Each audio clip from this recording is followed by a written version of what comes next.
President John F. Kennedy.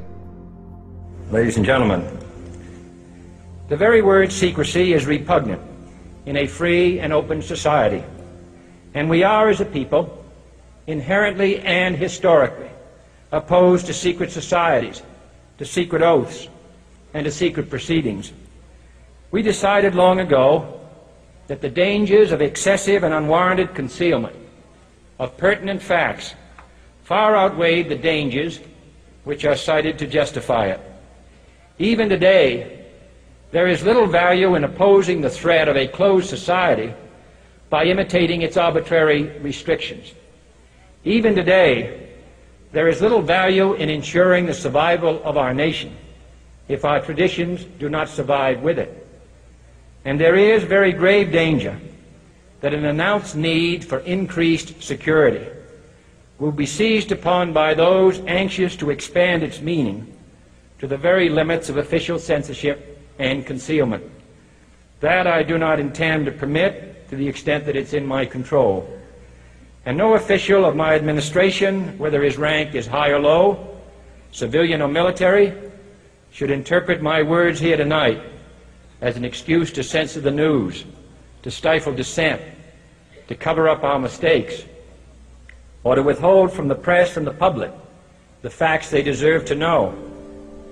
For we are opposed around the world by a monolithic and ruthless conspiracy that relies primarily on covert means for expanding its sphere of influence, on infiltration instead of invasion, on subversion instead of elections, on intimidation instead of free choice, on guerrillas by night instead of armies by day.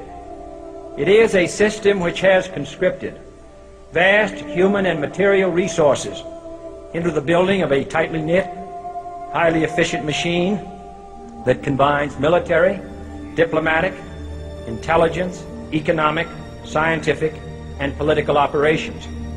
Its preparations are concealed, not published. Its mistakes are buried, not headlined. Its dissenters are silenced, not praised. Its dissenters are silenced, not praised.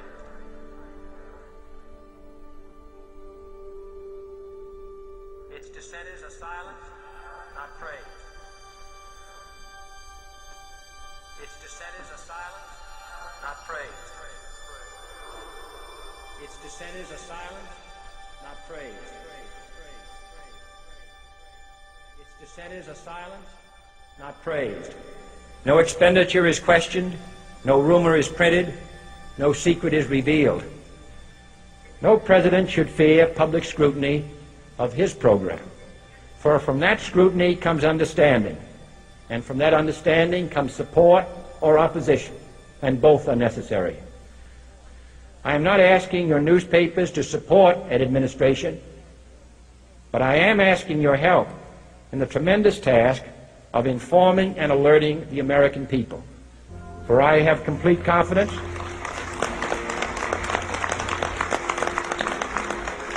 in the response and dedication of our citizens whenever they are fully informed. I not only could not stifle controversy among your readers, I welcome it. This administration intends to be candid about its errors. For as a wise man once said, an error doesn't become a mistake until you refuse to correct it. We intend to accept full responsibility for our errors, and we expect you to point them out when we miss them. Without debate, without criticism, no administration and no country can succeed, and no republic can survive. That is why the Athenian lawmaker Solon decreed it a crime for any citizen to shrink from controversy.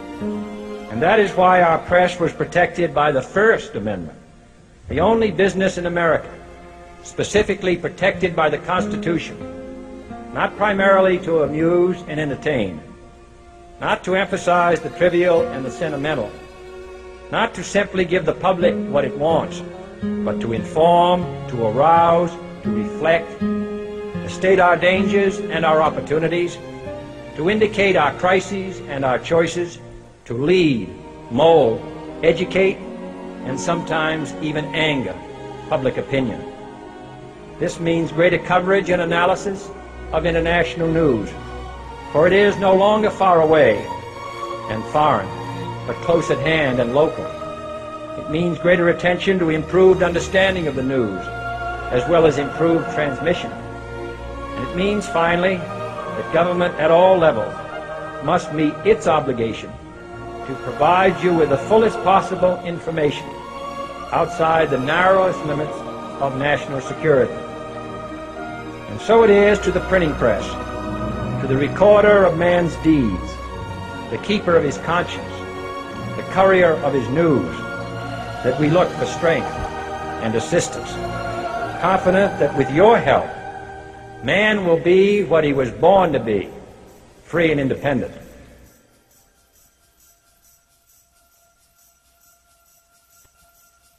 You were both in Skull and Bones, the secret society.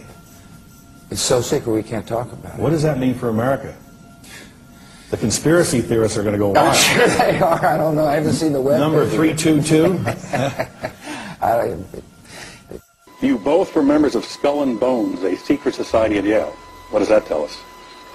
Not much, because it's a secret. Is there a secret handshake? Is there a secret code?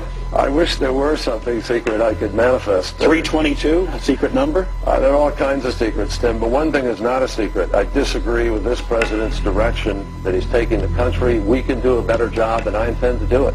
And we'll be watching. Be safe on the campaign trail. John Kerry, thanks for joining us. And we'll be right back. It's good to be back at the Council on Foreign Relations. As Pete mentioned, I've been a member for a long time and was actually a director for some period of time. I never mentioned that when I was campaigning for re-election back home in Wyoming.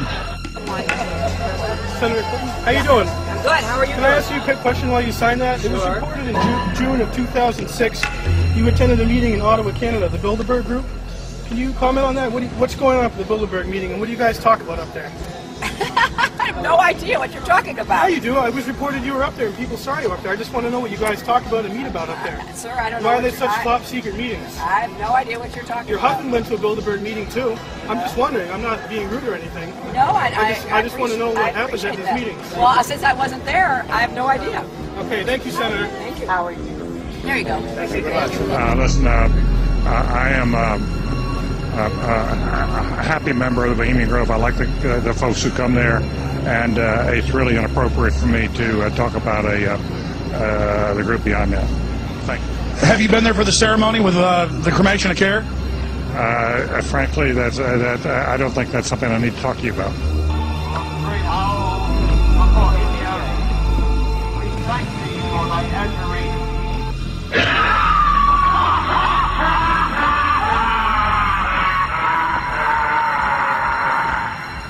Have you been there for the ceremony with the cremation of care? Frankly, I don't think that's something I need to talk to you about. Really? That's right. Well, I'm Alex Jones, and I snuck in there in 2000. I'm the guy that blew it wide open and got the video. It's been on national TV. Well, I disrespect you for that. You do? I do. But there's a lot of big public officials going in there. Don't we deserve to know? I don't know anything about you, and I don't know anything about your film. But if you go in there with an understanding, you violated that understanding by releasing that film, and I don't respect you for that. Really? I'm sorry, you took an understanding when you went in there that you would not do that film. And did you have an understanding when you went in there? No. Did you crash it? Yes. Yeah, and it has no trespassing signs there too, doesn't it? No, they put one after. Oh, I'm sorry. I'm sorry, sir. I've been there before. I know what the circumstances are, and I'm sorry you violated the understandings. That was not a gentlemanly thing to do. But what about the ritual? Is the ritual genuinely?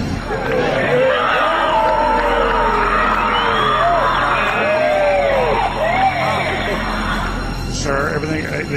I don't owe you this comment. I know. This is what's called ambush journalism, and I disrespect you for that as well. So thank you and goodbye. The ritual? It's none of your damn business. Oh.